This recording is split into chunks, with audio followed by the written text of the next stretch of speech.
Roughing the passer.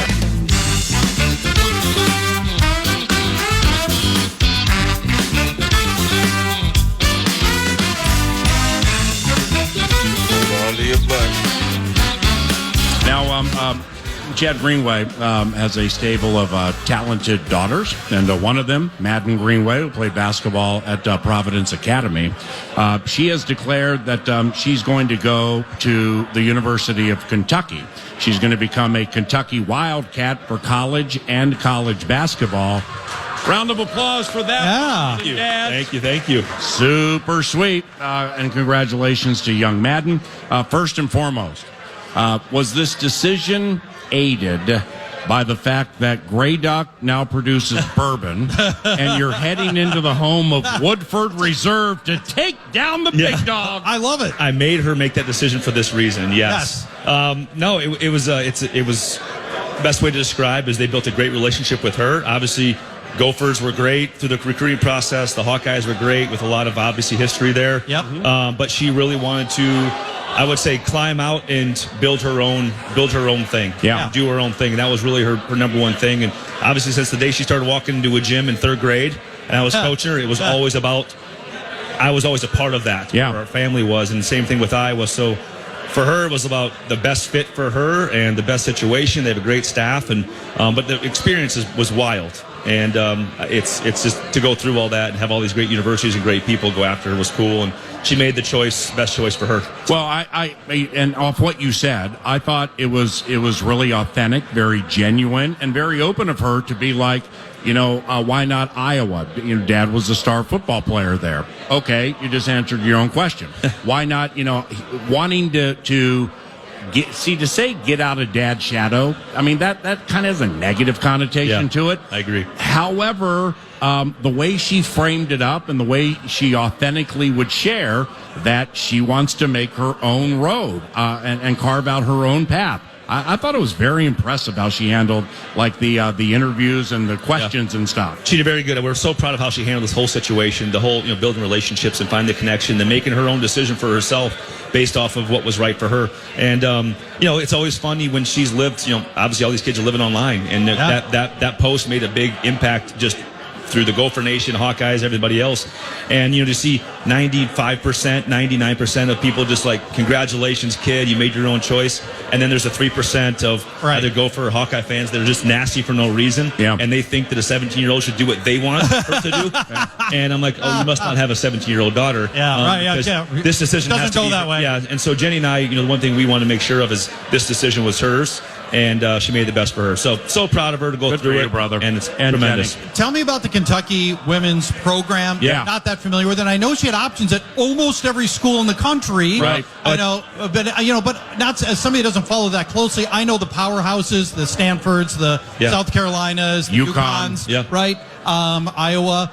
Tell me about the Kentucky program, because I don't know much. I'm going to frame it up like this. What kind of a squad do we have? Yeah. What's our squad like, bro? Well, so it's really, I had her think about the decision based off of relationship with the coach and the staff. And this coach, Kenny Brooks, is his first year at Kentucky. Wow. He took Virginia Tech to the Final Four and Elite Eight the last 2 years. Ooh. He's been there for a number of years. But he is a great human, a great person, built a relationship with Madden. And when he took the Kentucky job and moved somewhat closer to the Midwest and here, they really started recruiting her hard, and she built a great rapport with that staff, and it came down to the relationship with him and staff to make that decision. But their program is, I think they're ranked in the top 20 now, doing well, have a stable of talent down there, and young talent.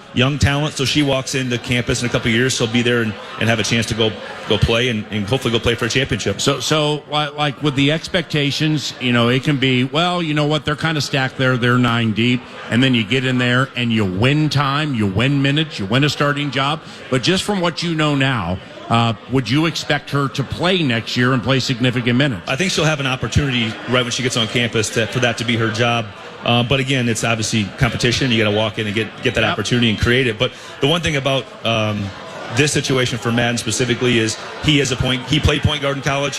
He is a point guard coach. Okay, all right. He handles all the point guard development for the program as a head coach. It just felt like if she was going to reach her peak and fulfill her potential, she had a great chance to do it there. Okay, now the Iowa Hawkeyes. Yeah. Okay, now I mean you were Iowa football immortality. Caitlin Clark put their basketball team on the map for multiple years. So this will be the first year coming up. Sans Caitlin, and I know you visited Iowa, which means you had all the meetings and everything. Yes. Regarding all of the particulars that go into college sports now, which are fair for and certainly pertinent for parents to analyze. Like Iowa moving forward post Caitlin, what was it like there for them, and were they disappointed she didn't choose the Hawkeyes? They're going to be tremendous because they have a great staff, and even though their head coach Bluter has left, Jan is their head coach now. Jan Jansen, she's been there forever and done a great job. They recruited her very well, just like the Gophers did. And they're going to have a lot of success. And obviously, we're Hawkeyes for life. That's not changing. Yeah. That's what my basketball court has as a Hawkeye. They're not running from that, and that doesn't change. How they handled that was just very professional and very good. And very happy for Madden because they've known her since she was 3. Yeah. And they said, you got to make the best decision for you, and we're never going to stop loving you. And also, there's a transfer portal if anything ever happens.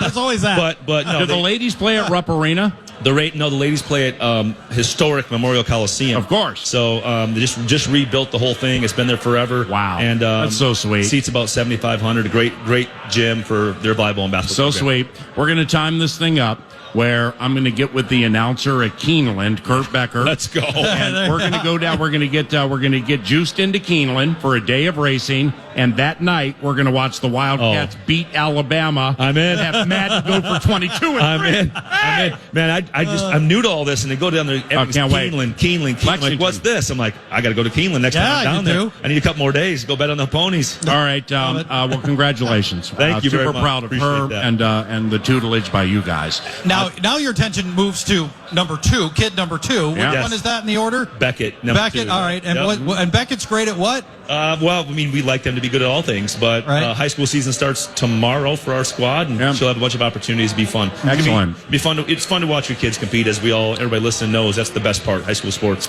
In closing for these two segments, Vikings 8-2 taking on the Bears. Vikings favored in this game.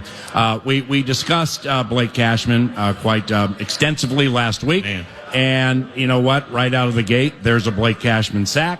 And because everybody's able to play their proper position, it's the way you laid it out last week was beautiful. It's like with no Cashy, you don't have to sneak Van Ginkel inside for 5 plays. You don't really want to use him and getting his feet stepped on by beef eaters and stuff like that. So they go back to full strength with that. They get 5 sacks. And Charge put together some really fascinating Minnesota Vikings rush defense statistical wherewithal with Cashman in the game and Cashman out. And I won't go through all the numbers again, but basically it works like this. With Cashman, the Vikings are a borderline historically good run defense, and that ranks number 1 in almost every rushing metric. With him in the 3 games he did not play when he had the turf toe injury, the team drops to like rush defense 19 in the league. Right. It's amazing how big a difference it is. So even ahead of the Titans. Yes. Because the Titans were number 1. With Blake. No, rush defense, Ravens were 1. Oh. Ravens. Chiefs. It's Ravens, Chiefs. No, that's all right, 3-2. All right. Ravens were 1. Najee Harris and the rest of the Steelers got him for 100 and change. Yep. The Vikings held the Titans to 33 rushing yards, but like 17 of it was Levis, but still 33. So Minnesota goes to 1 in the NFL, 74.4 against the run. It's so hard to describe how hard that is to do, to hold a team to 33 yards rushing when you have an athletic quarterback like Levis who does pull the ball and run. Yeah. And oh, by the way, their running game that they've really counted on because they didn't have a lot of great passing game and attack. Yeah. That's crazy. That's a crazy number, like a once in a career type of number for a team. So you go back to Blake and his impact. Yeah. The numbers this point in the season, this isn't a 3-game set. Right. This is a 10-game set to look at what we've done. Like, this is crazy to see the impact he's making. I think it goes back to you're now not moving positions and overthinking, and then you're hesitating. You're playing your position because Blake's there. We feel comfortable. It's like having that blanket on, right? Nice and warm. You bring it in tight, right? And you feel nice and cozy because you feel stable, solid, and also his tackling, his physicality, his versatility, and that's been the word of this defense to me, is versatility with all this personnel. And then the guy who's obviously mixing the drink. I mean, Flores and what he's doing has been tremendous. When we discussed Cashman last week, and we would talk about the underrated nature of Jonathan Grenard. All right, 7 sacks, but I mean, they're so, like, Brian Callahan, after the feast, on his Friday press conference into the game, the final one for the head coaches, he spent more than 90 seconds defining why Jonathan Grenard is the most underrated edge player in the game. And then you hear what he says about how he is with the non-sacking part of the game. And I watched it develop Sunday after I watched the game back. Here's the example. You're really going to appreciate this. The read option. Okay, so Levis holds it as long as he can, looks at the edge, determines what's going to happen, and either keeps it or gives it. And Grenard, on the first couple of those, took a couple of weird steps. Okay, might have overbit the wrong way. On the third one, the rest of the game, he didn't make one mistake. Yeah. I mean, he sniffed that sucker out by the early part of the second quarter, and that's what Callahan and you guys, and like those of you who know how to watch film, were talking about.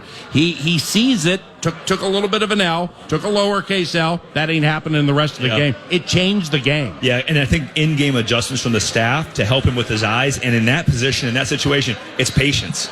You have to be patient because the quarterback's reading you. Now, if you take one or the other and you're impatient, now you made the read for him. But if you make it gray, if you're patient, hand on the hip of that tackle, and you're waiting and seeing, now all of a sudden he has to make a decision, and then you can make the play both ways. And that's just a credit to the staff, but also his ability athletically to say, hey, okay, I know the look's coming, here's the set, here's the look, and then in reaction, have a hand on the hip and be patient. Jonathan Grenard and Daniil Hunter are really intertwined because one came from Houston, one went to Houston. They were both UFAs in the same moment, and Houston obviously chose to pay Daniil. Vikings chose to pay Grenard. No, you can't stop there. The Vikings got Grenard, Cashman, and Van Ginkel for the money Daniil got. Now, those 3 for 1. Great point. Daniil leads the NFL in quarterback pressures. And I think Houston's like, hey, we got the league leader in quarterback pressures. We're happy with our guy. Yeah. We're happy with the guys we got. But I think it's one of those things that will be, at least for me, that I'll be tracking and continue to track the rest of the year and to see how that sort of plays out. And, both teams, I think, again, happy with who they got. But Grenard brings more to the table. We know Daniil's game very well. Yeah. He is a very good pass rusher. But I think in terms of like totality of play, Jonathan Grenard is straight up. I think I'd rather have Grenard. You talk about impact players. He's also a young game. The 3 guys you just named, look at the impact Van Ginkel's had on this team. How about that? Winning games early on in this season to get us going where we didn't know where points were going to come from, what we're going to have offensively. Yeah. Cashman, we just talked about the numbers. They don't lie. And you talk about Grenard. I mean, the way he's played, it's impact. It may not be sacks, but he's impacting. When you're 8-2 and you finish winning whatever you win, you make the playoffs, and the voters look at if they're pointing in the right direction. And they're like, wow. I mean, look at all the. I mean, Van Ginkel has 8 sacks, leads the NFL in tackles for loss, has 2 defensive touchdowns. We've talked about Grenard. Cashman's impact is unbelievable. Yeah. So Kwesi is absolutely a candidate for Executive of the Year simply for a move like that. Those 3 for that one. And I'd like to think, as this season shows itself, and we this next month is going to obviously have a lot of impact, but for those individuals to get some accolades at the end of the season, like I'd love for those guys to get some nods in not traditional positions to get nods, and maybe not traditional names to get nods, to be Pro Bowl, All-Pro. These get named because that stuff matters, but a lot of that determines because we're not a major market. Right, you don't have a major name, you don't get those things, and I hope, because the things you just named about Van Ginkel, 2 tutties, sacks, TFLs, those things do get attention. Yeah, and 100% they do, and he deserves it. Hey, anything with Grey Duck this weekend we need to know about? Well, we all need it. Yeah. We're celebrating. We're celebrating. Go find we all it. Need We're in Lakeville. Lakeville Liquor's been one of our great supporters. Total Wine. Yeah, so many great supporters of ours, and Lakeville. This town, they like their Grey Duck. Yeah. So it's fun to be here. So go out and find a bottle. Love you, bud. Congratulations on everything that's transpiring personally and professionally. Wednesday for the feast at Buffalo Wild Wings. Chanhassen next week if you can make it. I mean, if you're in Chicago, ain't no big deal, okay? Hey, Chad Greenway and the Friday football feast at Buffalo Wild Wings Lakeville. Alec Lewis from The Athletic joins us 15 minutes from now. A PA in charge. Return to KFAN, and we feast after this.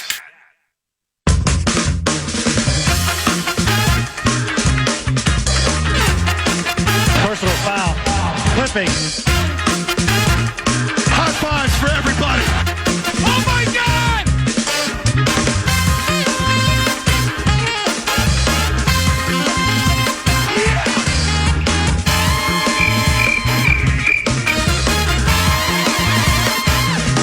All I can say is, wow.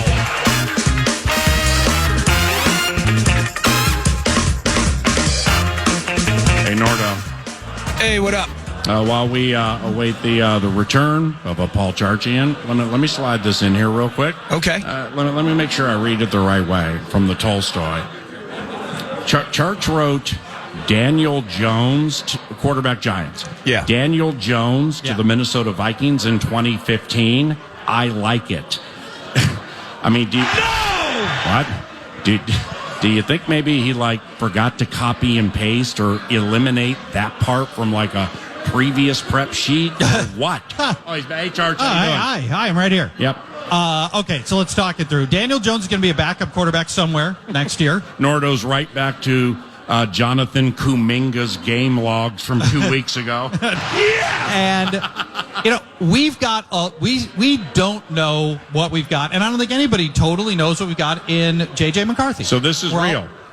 Daniel Jones to the Vikings in 2025. I like it. I like it. Oh, hell. I want to make sure we've got a capable quarterback as our backup quarterback next year who's taken plenty of reps, who is good enough to go win a game, and based on what we've seen KOC do with veterans and elevating veterans, he got Kirk to play at his highest level. Yeah. He got Sam Darnold to play at his highest level. Mullins going for 400 and change, then turning it over, but 400 and change. 400 and change. Well, no, when Mullins jumped in last year after Dobbs and Jaron Hall, it looked like the Kevin O'Connell offense, guys running open. But if we're going to unpack this seriously, we have to go to the baseline. This is with the absolute assumption Sam Darnold is not on the team. Sam Darnold will not be on the team. So if you were to establish what we know now, and Sam is coming off, Nordo said it yesterday, and I thought it out a little bit, then looked at some things, and he was right. That was Darnold's best game, wearing the colors overall. The maneuverability has a lot to do with it. The bounce back factor from the previous week. Okay, so Darnold, we don't have to bandy about guaranteed money or teams or anything, but signing a free agent deal as a high-end backup or a medium-level starter for another team, is that what you think? He's going to get backup money from somebody, and better than Nick Mullins' backup money because he's got all the starts and the history and everything else. Right. So I think he'll be in the $5 to $8 million a year range for Daniel Jones, 2-year deal. Yeah. And now you have a safety net. So he's a free agent.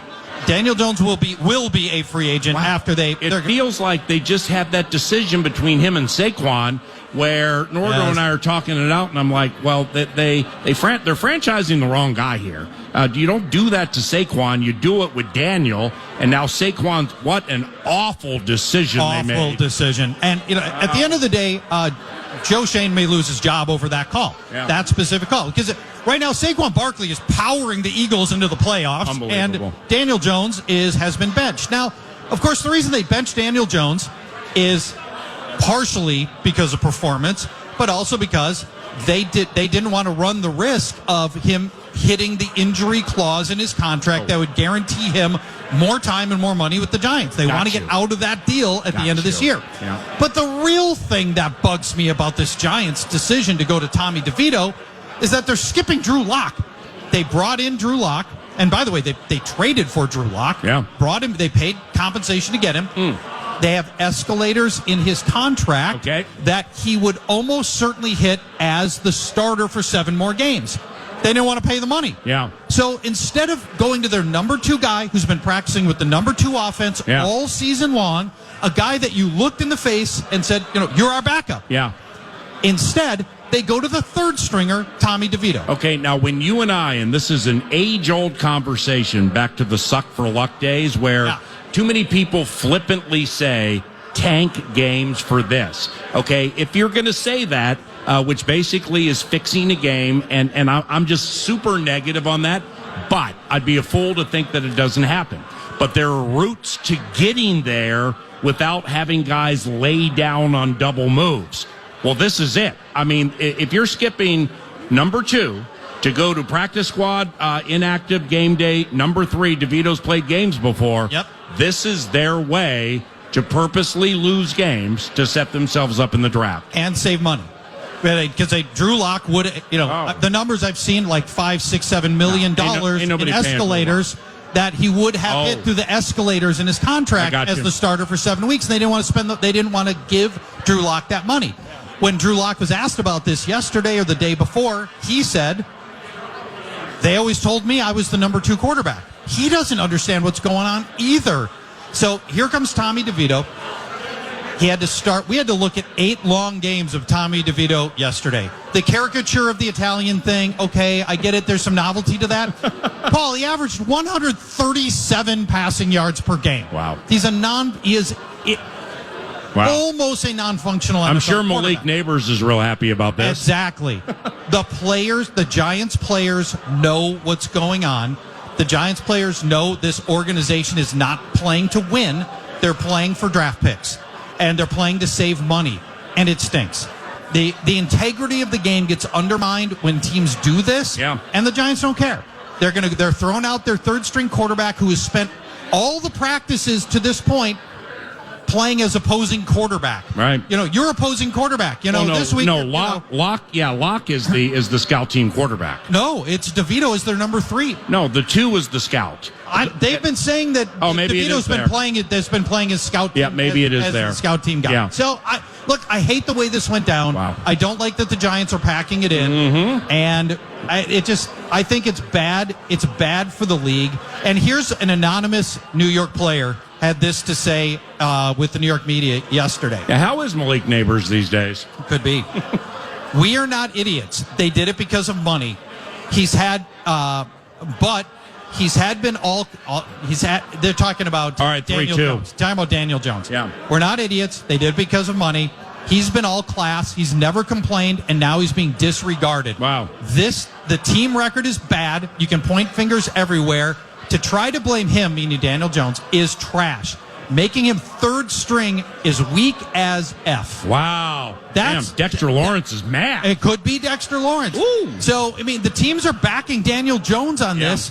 So, anyway, I like the fact that teams like Daniel Jones. I would like him to be the backup to J.J. McCarthy in case. We don't know what we got in J.J. McCarthy. But what we do know we have is somebody where when you bootleg, the run game is going to become and Sam's athletic. Yep. And Sam has run, but I don't really remember a lot of designed runs. No. With McCarthy, I would believe that there are some design things in there. Yep. Daniel Jones, that's could do what that he does. too. Absolutely. He's 6, 7, 8 designed runs a game if you want that from Daniel Jones. So I'd like to see him in Minnesota on a backup level deal. He's Paul Charchi, and I'm Paul Allen. Alec Lewis from The Athletic analyzes 2024 Minnesota Vikings football when we return to Buffalo Wild Wings Lakeville for the Friday football feast on the Fan. What did I do wrong? That's a great setup, Bob. 9 to noon. Hey, Buffalo Wild Wings Lakeville. Can we get a witness and a raucous round of applause for our dear friend from The Athletic? He covers the Vikings, assumedly for profit. Ladies and gentlemen, Alec Lewis has joined us on air, on site, on demand, and on fire. Your hair looks good today. Thank you. Your bespectacled nature. Yeah, you said that easily. Looks fantastic, too. Thank you. What about me? And when I say... I think my hair looks great. When I start the radio show... And I'm like introducing everybody, and I'm like, producer. Nordo produces, keeps the show sounding good, and is scouring the league freak available players to make his squad, the con artist, better. And he's also tracking the news for us. I mean, right when we went to break after that last segment, Nordo sent me a text. Yes. The Giants just released Daniel Jones. How about that? And that conversation we just had, you couldn't have timed it up any better.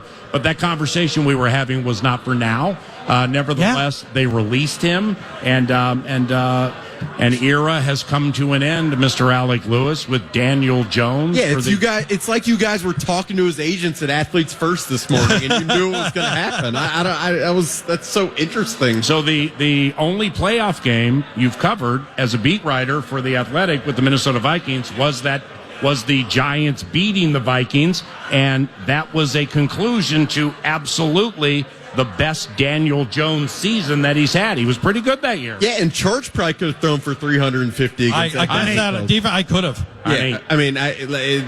That defense gave up, I think, 300 to Mac Jones on Thanksgiving. So, right. 387. Sorry. Career high. Excuse me. Yeah, I apologize. No, Daniel Jones...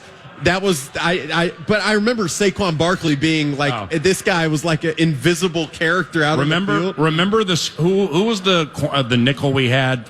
Chandon Sullivan. Yeah, never forget him. Remember the screen to the left in that playoff game, and Chandon Sullivan's running up to the play, pointing at his own players to go. You here? I mean, it was so discombobulated, and of course Saquon walked in. Well, think about the Giants let go of Saquon Barkley and Xavier McKinney. Oh, wow. McKinney's like the Packers, like one of their best defensive players, and Saquon Barkley is spinning backwards, leaping over men. So, the Giants situation with Brian Daboll and Joe Shane, they still have their jobs.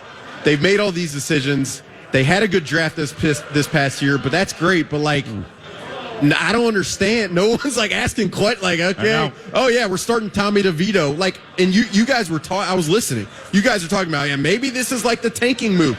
Are these guys in a position to tank? They haven't won any. They haven't really won anything since that playoff game. So I don't. Well, that's why you tank.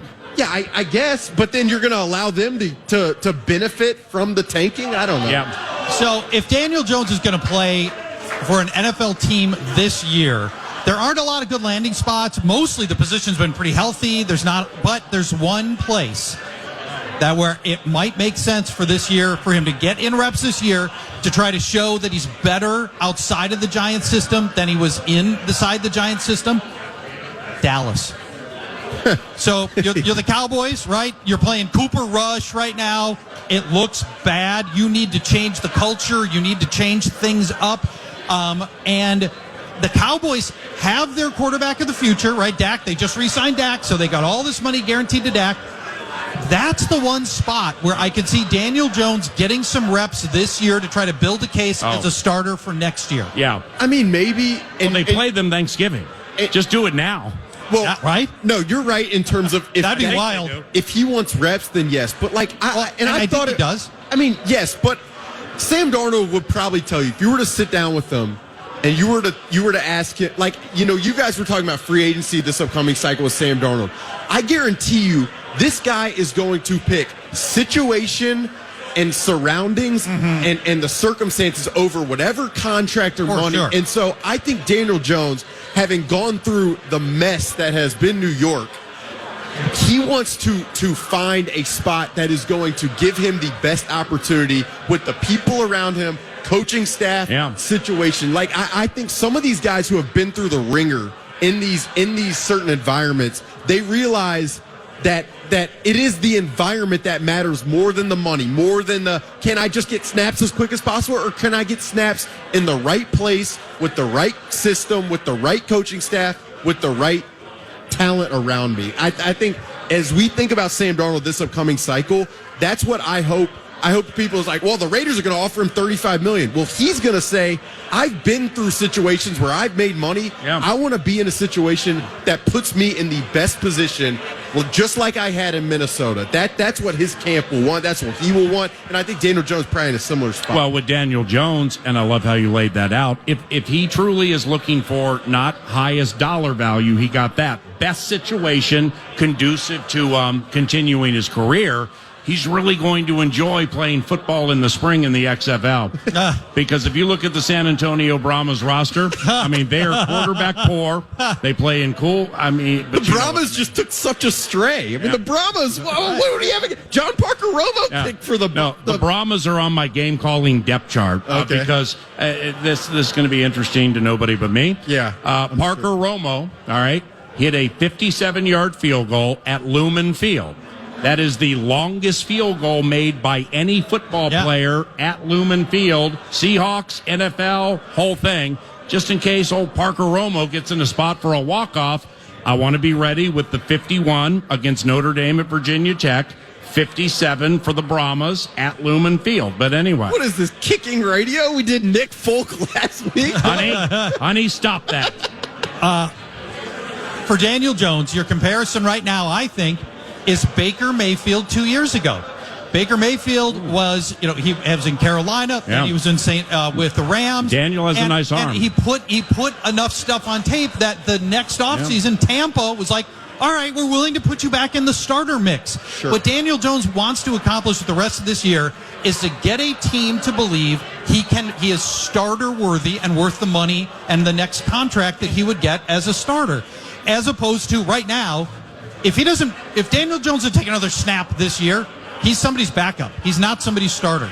I think Daniel Jones wants to find a spot, Dallas, where he can put on tape an opportunity for teams to look at and go, hey, outside of the Giants, Daniel Jones is pretty good. Yeah. He can make some plays if he's not being crippled by the Giants organization. And that's why I think Daniel Jones asked for his release.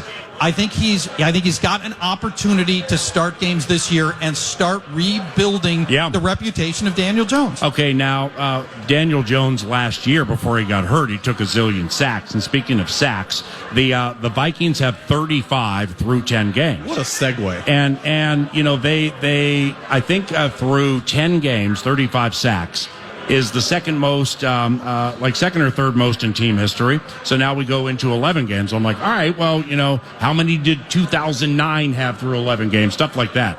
So looking this up, and you and I, to a certain extent, are interlopers. Now, I've lived here full-time since 98. You just got here. Charch is a lifer. The 89 Minnesota Vikings, okay, Dolman, Millard, Al Noga, lost in the first round, divisional round. So they had an off week to San Francisco, lost a home game. So, you vaguely remember that year? I don't remember Noga. He was a three technique. Okay. Yeah, who actually had 11.5 sacks. So the Vikings have 35 sacks through 10. Let's see what they can get through 11 and where they rank in the hierarchy. They ain't going to be number one. I couldn't believe what I saw. The 1989 Minnesota Vikings through 11 games had 53 sacks. Unbelievable. They finished with 71, okay? And Chris Dolman, at the end of the year, had 21 sacks. Which is insane. Keith Millard had 18. Al Noga had 11.5. They lost their first playoff game. How do you have 53 sacks through 11 games? Are you kidding me? They must have played Will Levis, Mac Jones, and Joe Flacco for the whole season. And Dolman was the master of the strip sack. And this was a time when I think quarterbacks weren't yet really trained into pressure's coming, I got to protect the ball. And Dolman was just you got the sack, and then half of the sacks, you had a fumble on the play. Wow. An opportunity for somebody to fall on the ball. Yeah, Dolman, Hall of Famer, obviously. So, that was that season. It's staggering to think about that. 11 sacks for Al Noga at this stage of the season, whatever year, 89. Yeah. There are whole seasons where your best guy has 11 sacks. And it's a three technique. It's a deep pass rushing defensive tackle. I was also thinking 1989, they're not dropping back as much as they are now. Great point. So there's even less opportunity for that. With 16 games. Yeah. When we get to Soldier Field, all right, your vantage point to cover the game from Soldier Field, what do you think of it? It's fun. The Soldier Field press box. It's the worst in the NFL. Be honest. The food sucks. The food is utterly atrocious. There's also a guy in the press box who sits right behind the away media. Every time we're in Chicago, he's like, at the end of the first quarter, the Vikings lead, and you're like, dude, we're right here, and he's like, I guess signaling into some right. Well, how is Brad Big? No, I like Brad. He's so do I. Smoking a cigar right now. Anyway, I don't know. The Chicago experience, it's grimy.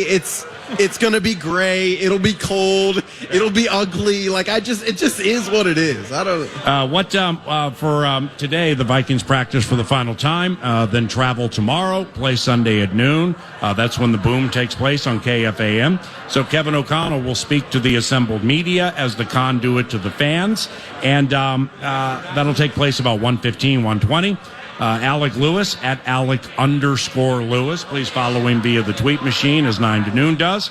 What questions are you pining to unfurl for the old head coach after practice today? I don't really have many questions. I want to know if Josh Oliver's playing, and then really? Other than Ben had his questions for Friday prepared yesterday, and that's phenomenal. I look forward to listening. I don't arrive off. There are times where I have questions, but I also say this all the time. A coach is not going to give everything that you want to hear at the podium. So, it's easy to. Are you bringing a megaphone? Because it's super easy to hear Alec right now. But at these press conferences, Darnold's last game, do you think potentially it could have been the best that he's had since he's been wearing the colors? Do I talk like that at every time? Well, you and Seifert, for somebody who's been compensated to wear headphones for 3 decades. I think we could get you an ad with the hearing's fine unless you mumble like you and Seifert. So I have to lean up and get right next to you. Al Noga, 11.5 sacks. Did you happen to see any of it, Kevin? Your thoughts? I could ask Kevin about Al Noga today. I'll give you $100. That's about as good as I've got for him, to be honest. No, I'm interested in the game. I don't really have much for Kevin. He's talked about Caleb Williams this week. Yeah. He's talked about Matt Eberflus's defense. They spike the 3. They move the 5. It's a pirate front. We've run through a lot of it. And I talked to him 3 times a week and more off to the side. So it's I don't have a ton for him. I'm ready for this game. I'm really interested to see if the Bears can protect Caleb Williams, because it's going to be very hard for them to do that.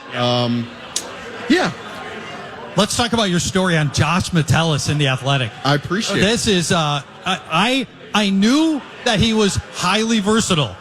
Had no idea he's played 46 snaps at defensive tackle. He's played every position, but 46 at D tackle? Come on, it's crazy. He's played every position on defense. Slot corner, outside cornerback, defensive tackle, edge rusher, linebacker, strong safety, free safety. Amazing. He has literally played every position. And so part of me, I realize this has happened. And if you talk to anybody who has any idea of the advanced data, they'll tell you since they've been tracking this stuff since 2018, nobody's done this. So part of me wondered, how did this happen and why does it work? Yeah. And for Brian, I talked to Brian Flores earlier this week about it, and Flo's like, look, every coach says at the opening press conference, I'm going to put my players in the best position to be successful. Yeah. And what does that actually, it makes sense to say, but what does that actually mean? Flores is like, well, I don't say you're a linebacker, you're a safety.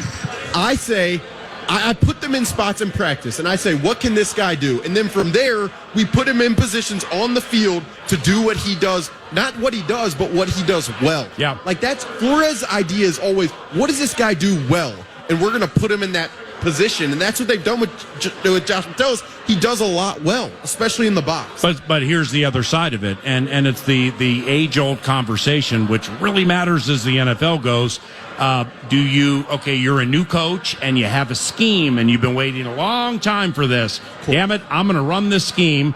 And it doesn't necessarily mesh with not the best players, all of your players. Or you tweak said scheme to make sure everybody's the most comfortable, and that's what you're talking about. The case in point this year would be the Green Bay Packers.